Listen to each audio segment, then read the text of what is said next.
welcome. Welcome pala. Ako nga pala si Chief Marco at ito yung AKA Chief Marco 13. So, itong channel na to, pangalawang channel ko lang. Yan. Pangalawang channel ko lang. So, dito ko gagawin pala yung podcast. Tungkol sa gusto ko lang i-share yung podcast tungkol sa yung podcast na to tungkol sa OFW. As a OFW din naman na katulad ko eh. So, nandito ako sa United Arab Emirates at ito yung first podcast na video. So, bale, isasabihin ko lang, ikwento ko yung base na na-experience ko dito sa United Arab Emirates sa UAE. Tapos, try natin mag-reaction video din. So, ito, may nakita ko, UAE situation stable, no OFW losing job so far. So, pre-reactan ko lang to kung ano nga ba talaga yung nangyayari. Sasabihin ko yung totoong nangyayari dito based doon sa sasabihin na itong sa video na to. So, start na natin. When this video ends, May the ads pa. legendary Vortex is yours for free. But before you Gulf nations are facing more strikes from Iran, and there's also some concern over some Two arrests Filipinos in, were arrested, allegedly, for posting photos on of social media. videos, yeah. Kasi nga may nangyayaring gera dito sa UAE, sa Middle East, dahil dun sa Iran. So, nagtaas yung presyo ng mga gas. So, isa lang yun sa mga problema. Tapos, itong na to, nakaraan pa ata to eh. Kasi may mga nahuli talagang Pilipino na nagpapakalap ng AI o ng mga kung ano-ano pinakabawal pa naman sa Middle East yung magpakalat ka ng video lalo na pag negative. At yun, kasi for the safety na lang ng lahat. Let's bring in our Philippine ambassador to pakinggan the natin. UAE, Alfonso Fernandel. Ambassador, magandang Kaya hapon po. Thank ambassador you for ng joining us this afternoon. Welcome back to Story Pilipinas sa UAE. Magandang hapon, Magandang hapon Ambassador. din. Hi, Ambassador. Thank you for this opportunity. Ambassador, meron na bang mga lumalabas dyan na parang interest yung ating OFW na bumalik dito? Last week kasi yung Singapore nagdala ng 24 OFW. Ginamit nila yung kanilang Royal Air Force para dalhin dito. Parang indicative ba yan na may mga dumadami yung gustong bumalik? It's RSAF, Republic of Singapore Yes. Air. So, wait lang. Yung mga naman kasi, sabihin ko lang hindi lahat ng mga bumabalik na dyan sa Pilipinas ay totoong OFW. Yung iba, tourist lang. Ganon. So, baka natataranta lang. Pero yung mga totoong OFW na nagsasakripisyo talaga, nandito pa. Yung karamihan naman na bumabalik din, sa totoo lang, yung mga TNT, tago ng tago, kumbaga, yung mga paso na yung mga visa nila o wala silang visa. Ayun. Tapos yung iba pa, mga tumakas yun sa mga amo. Yun yung mga bumabalik. Hindi lahat na gusto nang bumalik dahil sa nangyayari. Safe naman dito kahit papaano. At hindi naman talaga siya ganun kagulo. Hindi totoo yung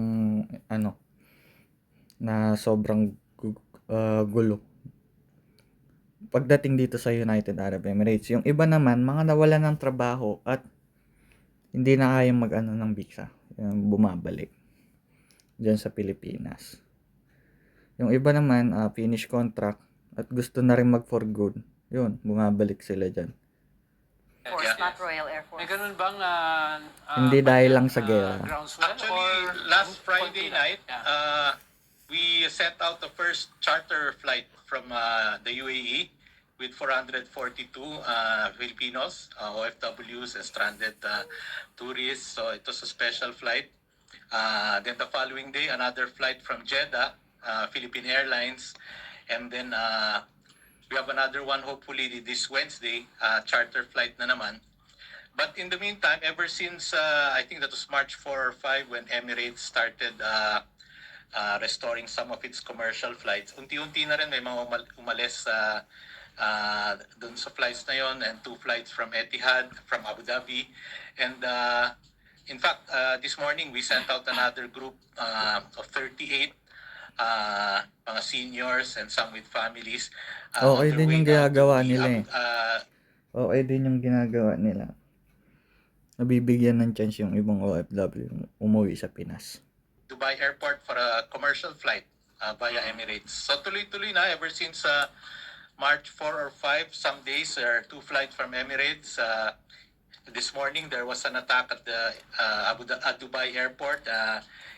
It's been contained. No one was injured, fortunately, and flights are slowly going back to normal. So hopefully this flight can leave at 6 p.m. UAE time. Is that significant, Ambassador? Or ito yung basically still the usual na mga biyahe ng mga Pilipino OFW na natapos yung kontrata or may gustong bumalik, no? Is that significant na ba itong mga binabanggit nyo? Halo-halo na rin kasi like for example yung special Yun flight. na. Sinabi niya rin na halo-halo na rin. So, yun nga yung sinasabi ko. Hindi lahat na stranded o hindi lahat tunay na OFW yung umuwi. Kasi marami pa rin naiwan dito eh na OFW. Mas pinipili na kumita ng pera. Kasi wala ka rin nung mapapala eh kung uuwi ka eh. Tsaka maraming mga hindi na ibibigay ng government sa Pinas na nakukuha ng OFW dito sa United Arab Emirates na naibibigay sa kapwa nating Pilipino. So, yun yung reality. Marami sigurong magsasabi dyan mga negative. Pero yun naman talaga eh. Last Friday, 442, 450. In fact, Secretary Kakdak was on that flight going home. Halo-halo na yon yung mga... There was even one on a stretcher. He was paralyzed and a few wheelchair cases, mga kids, mga senior citizens, those who finished their contracts. In another occasion, we were able to bring home the Filipina who was injured here. Sabi kasi ng mother niya, uwi na lang siya. So, halo-halo, and pati yung mga stranded, slowly but surely, habol na rin yung flights. And there was also a flight from Oman. They went overland they crossed the border to Oman, and they took an onward flight there from Oman Air. So, hopefully, tuloy-tuloy na. Habol na rin yung backlog ng mga different airlines. Ambassador, let me just clarify one thing. These are chartered flights arranged by and paid for by the government? The one last Friday, 747 with 450 plus, it's special charter paid for by the government. The one this Wednesday is another one. So, siguro may mga pinauwi sila na talagang bayad ng government. Pero marami din kasing kumakalat sa social media na umuwi sila ng sarili nilang pera yung ginastos, hindi sa government. So, both naman totoo. Wala namang one-sided na government lahat ng gumastos. May mga gumastos din na pera talaga ng kapwa nating OFW. The one from Jeddah, which arrived yesterday, was also paid for by the government. In the commercial flights, we are getting allocations for seats. Some we are paying. Pero sir, how much interest or urgency is there among the Filipinos there to come home? I asked that kasi siyempre, nagbabalance rin yung mga yan eh. On one hand, many of them, I suppose, want to come home because of the war there. On the other hand, Most takot silang contracts. takot silang Wala ng trabaho. wala nang mabalikan. So, gaano ka-urgent yung feeling ng mga tao dyan na kailangan na umuwi? Yeah, you're right. Actually, may mga naninimbang pa rin. They are just submitting their names and their location, their addresses, just in case the situation escalates or talagang there's a call for repatriation. But everything here is, I could say, still stable, peaceful. Namin na rin na stable Life is nga. continued. Wala pa naman massive na nalilay off. Prices are stable, and we're looking forward to Eid al-Fitr this weekend. Sana nga mag-ceasefire na rin at least or tumigil na rin to. Gaano Pero karami ano ba ba ang balita pinag-uusapan niyo? Kasi- natin, Ambassador? Gaano karami ba ang OFW natin sa Gulf States? Gaano karami sa buong Middle East? Ano, sabi nila 2 million, sabi ng iba 1.5, including yung mga Implemented. walang kontrata, no? Ayun. Etc. Yeah. So, what are we talking Maraming wala talagang kontrata, lalo na dyan sa Dubai. So, ngayon kasi nasa Al-In ako. Pero, dito ako sa bahay namin sa Al-In eh. Pero, dyan ako sa Dubai nagtatrabaho at mga nakasama ko sa bahay, sa bed space. Sa bed space, sa loft bed, o partition. Kasi palipat-lipat ako ng ano eh. Depende. Depende kasi sa presyo eh. Yung mga walang trabaho, mga nawalan, nagpa-part-time na lang yan sila. Yun yung totoo doon. So, dahil hindi na nila wala silang contract, pa-part-time na lang sila. Yung mga maswerte, may sarili silang own visa. Pero yung mga walang visa, talagang mahirap sa kanila. Kaya nagpapaano na lang sila. Pinipili na lang din nilang umuwi. So, yun. about Continue in terms natin. of numbers? Dito just for UAE, in fact, we have surpassed Saudi Arabia. Dati Saudi Arabia is biggest. Yes. Now, UAE now, especially Dubai and the Northern Emirates, we have close to 1,975,980. Saudi has around 800 plus, almost 900. Yung binabanggit niya dito yung mga yung mga nakapag sa OWA, yung may mga record sa OWA na verify ng contract o yung hindi, yung mga na record. Pero maraming TNT na hindi nakasama dyan sa bilang na yan. Mas marami pa yung OFW na nandito. For the GCC countries, these are oil-rich countries, 2.4 to 2.5 million. Ami, Marami. Ami, go ahead. Earlier Mga projection documented niyo, yung Ambassador, sinasabi sabi niyan. niyo, mukhang magkakatagalan tong conflict eh. Are you still holding that view? Well, humuhupa na yung mga attacks. Yeah. Like for example, Hindi naman humuhupa yung attacks. Talagang nagiging madalang lang. Magkaiba yun. Pag sinabi mo kasing humuhupa, nagiging peaceful na. Kasi ngayon, ang ginawa ng government ng UAE is tinanggal na nila yung alarm sa cellphone pag may missile na detect. Dati kasi sunod-sunod yung alarm sa phone eh. So, alam yan ng mga totoong nasa UAE. Kapag may missile na may warning. Kaagad mag-a-alarm yan sa phone. Ganun ka high-tech dito. yesterday, Iran said that they will retaliate here. They identified 3 ports here in the UAE, claiming that an attack on Karg Island in Iran, their oil processing island, Bumawi came from din kasi missiles yung UAE launched na. here. So they said that they will retaliate. Well, first of all, UAE denied that vehemently. UAE is not being used to stage offensive or retaliatory strikes. And we monitored that there was one minor attack in one of the ports identified.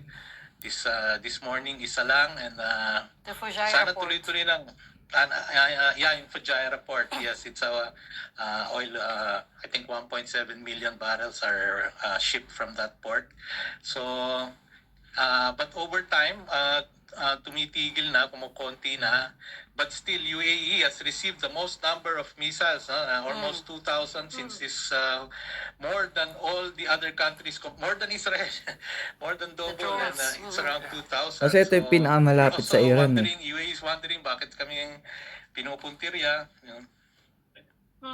Yung balitang may inaresto daw na OFW, dalawa, is it dalawa. confirmed?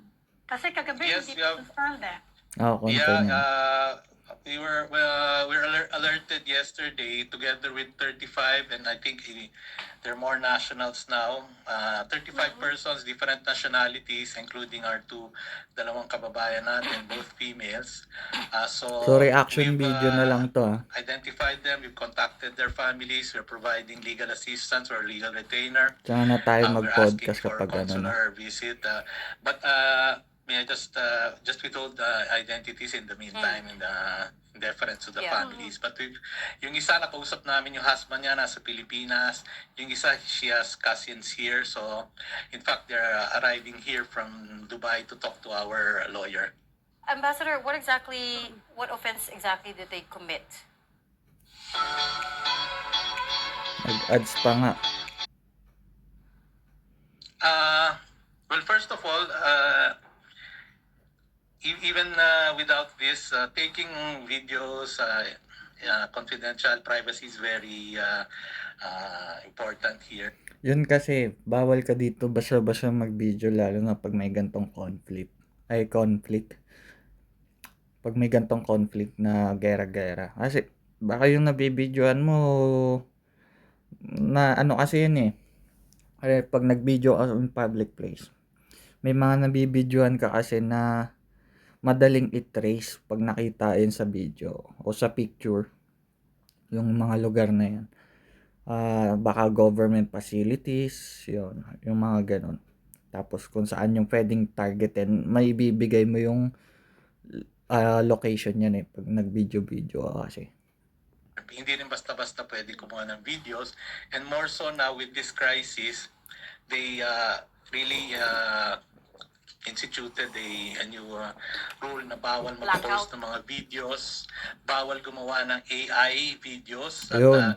bawal din mag-show ng mga aftermath, yung mga kung may debris. So, May fines I yan. think, I Kulong haven't ka pa. seen yung dalawang videos in question no, why they were arrested, no? Kasi natatakot na rin yata yung mga iba mag-share because even sharing it is delikado, no? So, but I think one showed at the path of a drone, incoming drone, and yung isa naman parang the area yata where a drone has just landed. So, aside from it's creating alarm or panic and syempre tatakot ng mga tao, some analysts are also saying it could be used for intelligence purposes kasi the other side can see kung saan dumaan, Oo. makita kung yung tinarget natin hindi doon, so Right. that's part of the reason din. Sa Pilipinas siguro nangyari yan, Ambassador, lahat kumuha ng video. Tsaka may selfie. So, May mga selfie pa. namumulot din may mga namumulot din ng debris. yeah. But So, talaga. as far as we know kasi, yun nga, I think I saw, if it's accurate, I think I saw one of those videos and it does show an incoming missile. And then the issue, I guess, is they posted it. But how serious a crime is that there? I mean, I understand Very it's a bit of a news blackout, but this doesn't seem to be that sinister. Yeah, and I think they just wanted to inform their families na don't worry, parang ganon, you're safe and it's far from the areas. But yun na nga, they're imposing it, they're very strict. It's up to a penalty of 1 year imprisonment and a fine of 100,000 dirhams. That's around 1.6 million pesos. So, Ang laki, di ba? in fact, there was even a report on social media. There was a British national who, when he was just about to be arrested, took down the video and still he was arrested. There are others. Hindi lang Pilipino, may British pa daw. Pero meron, ang nabalitaan ko rin may mga Patan din, tsaka Indian na nahuli. Pero dalawa lang sa Pilipino yung nabalitaan ko lang din. Mas maano kasi some are really manufacturing videos via AI, no? So I think mas ano pa yon kasi they're showing some landmarks here na sumabog na or mga ganon. So it's really very Anong tawag sa offense, Ambassador? Is it a security offense or a privacy Yeah. offense? Ano siya? it's a security offense. Yes, it's due to the emergency rin. So some of the measures they instituted to preserve na rin yung safety, stability. But that's, Ambassador, para maunawaan ng mga They're nakikinig still dito, detained. iba yung I'm sorry. mga, Still detained. para maunawaan. wait. Okay, Ami, go. hindi ko narinig kita. They're still detained. Nakakulong pa rin sila. Yes, we know where they are Nakakulong pa rin yung detained. dalawa and non-bailable yan. Uh, Non-bailable. as of Ang pangit naman ng tanong niya, no? Non-bailable. Ano yan? Yung maliit na kaso lang ba yan? Eh, alam mo may gera na eh. Security offense na nga eh. Tapos, tatanungin mo unbailable. Ewan ko kung anong nangyayari dyan sa reporter na yan. Pero, ang pangit eh. now, we just sent two people there to see them, and I just got a text that they're both there together at this certain police station. They're okay, and we're asking now if we can visit them and get statements. So, it's still being technically under investigation. Para Because they were maunawaan arrested lang, yesterday. Ambassador, ng mga tagapakinig natin, yung mga tanong ni Ami, iba yung rules dyan eh. Mismo public gatherings of a few people, Yes. highly Yes. forbidden eh. No? Lalo-lalo na dyan sa social media, dyan. Yeah. Ibang-iba yung Even sitwasyon vloggers dyan. need a permit. Mm. Kailangan mag-apply ka ng permit na kung Yes. vlogger ka. Oo, ang daming bawal dyan. Yung permit na sinasabi niya, pag vlogger ka, kapag nag-i-endorse ka na ng product, hindi porket vlogger ka, kailangan mo na ng permit. Gets mo? Unless kung nag-i-endorse ka ng product o nag-aano ka, may pinopromote ka, bukod sa may pinopromote ka, o yun, kung may ka-transaction kang business na binebenta mo yung product, yung mga ganyan. That's very So- strict, no? But I wonder if you said one of the reasons was just to inform their family that they're okay. I mean, couldn't that be a mitigating factor? Balik natin, may We'll ads, see. We'll may see. ads. Kasi it's a new law. It's because of this emergency. So, and we're hoping naman na they'll also be consider na the situation na they just wanted to, and in fact, it could help them in for their own military planners here, or it can be used as intelligence. But don't wanna second guess it at this time. So mainit pa kasi with all this all happening, and they were like a roundup really. So siguro gusto nilang pakita na they're really serious in this enforcing this new rule. Sir, so ihiwalay po natin yung kaso ng paggamit ng AI kasi ibang kaso naman yun. Pero what you're basically saying is that yung simpleng pagkuha ng mga paparating na Videos, missile, kahit sa himpapawid lang, Ginagawa natin. oo, yung nakikita na sa balita, basically. Nakita na sa balita, Yeah. Yes. yun po ay bawal i-post sa social media. Yes. Mismo kumuha, bawal. Mismong pagkuha, bawal. Oo. Not unless you're... Unless you're Yung mga iba, official sinusundan media. talaga. Yung mga iba, nasusundan talaga nila yung trajectory, kung saan nag-land, kung saan yun. nag-ano. Paano yung So, yun official ang- media? Paano yung media? Paano yung mga Media blackout ba? journalist? May news. Hindi naman, meron din dito, meron din. In fact, we're very timely in reporting nila. We just got a report na may Yeah. missile na naman kanina. There was one fatality, hindi Filipino. So, up to date. And the way they issue yung alerts, you get a text na it really, kahit Yeah. patay daw yung phone mo, Yun yung sinasabi ko na ganun ka high-tech dito. On the spot magkakaroon ka ng warning sa phone, ng alerts. lalabas. So, tapos, you are given enough time. Very effective yung kanilang alert system. Tapos after that, if the coast is clear, if okay na, you get another text. So, minsan yung mga iba, pag alam nilang dumating na, lalabas yun, due to ganyan, we are addressing the situation, please stay indoors, go to ganyan. Minsan lalo pang lalabas yung mga iba, lalo pang titignan ko. On another Lalo note, pang Ambassador, magpapacheck. on another note, nagre-retaliate ba yung mga Gulf states na binobomba? Hindi. Lalo na ang UAE Yun na nga na maraming tama? Yes. No? Nagre-retaliate ba Yan sila ang in terms sinasabi of... ng UAE that they won't even let their airspace be used for others. So, talagang defense. And they've been very effective. As I said, almost 2,000 missiles. They've intercepted close to over 90%. And they have fighters 95%. patrolling. They have even Apache helicopters that can shoot down these low drones. So that's helping us then have confidence na talagang we're safe and secure here. Wala pa naman talagang casualties, mga Pilipino. Yung ang tanong ko, Ambassador, these are defensive capability. Are they retaliating? Yes. Are they attacking Iran? Kung meron bang Hindi nga. mga bilateral talks, paano sabi ng Iran, sorry, pero we have to continue doing this. Yeah. Pero nag-apologize Yeah. sila. So are they having bilateral talks or are talaga bang defensive lang ang kanilang ginagawa? Talagang defensive lang. At first kasi they said they're targeting the US military installations here. Kasi dito, Kuwait, Qatar, even Saudi, may mga military Yeah. bases. Dito may 4. So originally, yun ang target. And in fact, yung mga Filipinos doon who were working there were told to go home na. So yun, hindi nakakala namin. So, pero yung drone kasi, like for example, ma-intercept yan sa taas, yung debris nun, di mo na matatarget yun. So it might fall on public area like what happened to one of the hotels in Dubai. Pero mabilis din sila mag-react like for that hotel within an hour nawala na yung fire put out na in the airport kanina.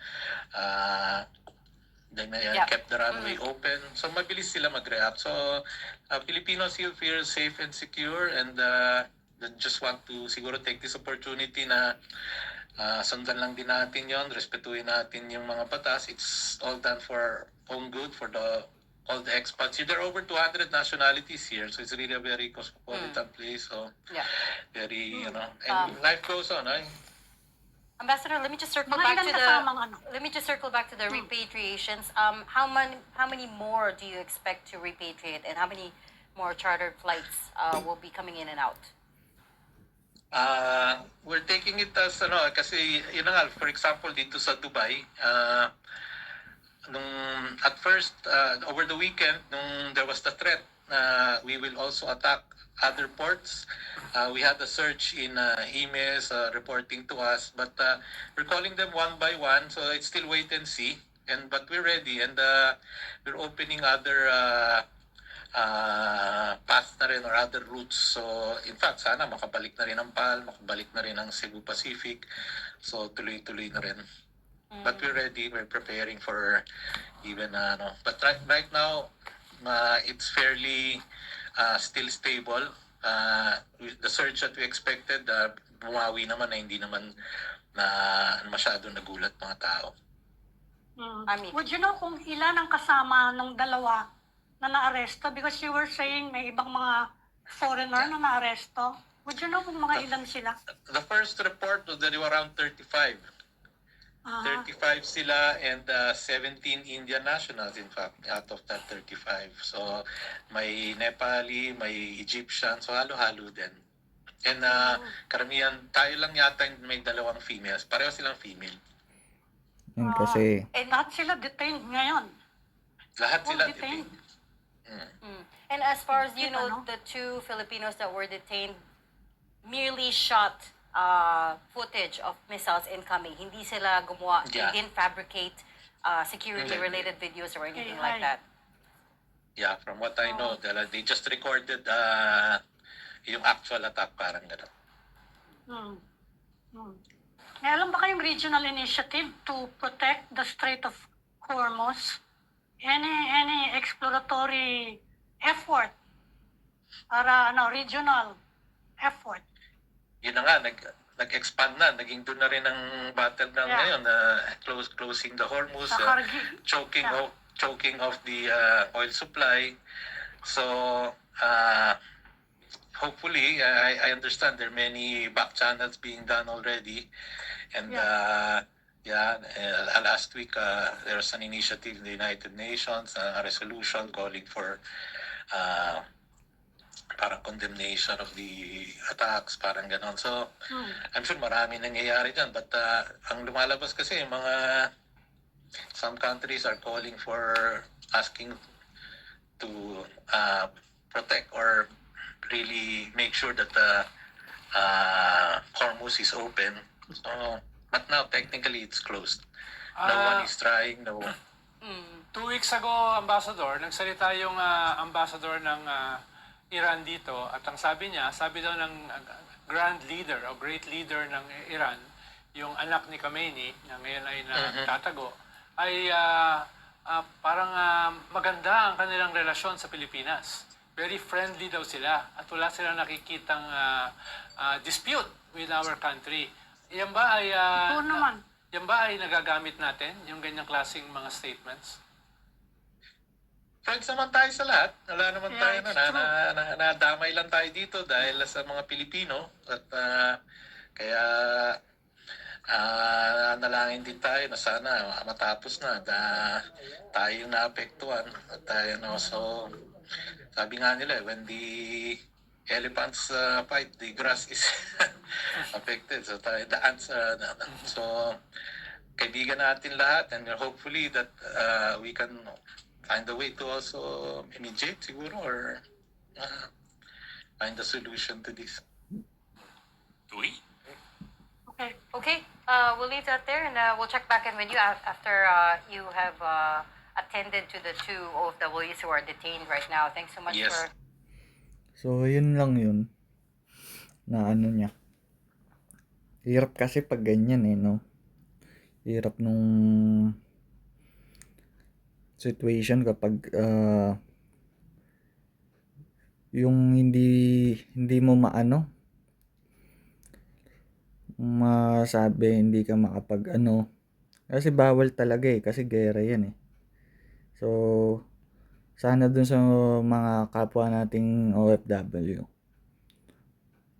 wag na kayong mag-post. Iwasan nyo na. 2 months ago pa to, pero lalo nga na ngayon na wag even na pag-share, ingat-ingat na lang din. So, yun lang.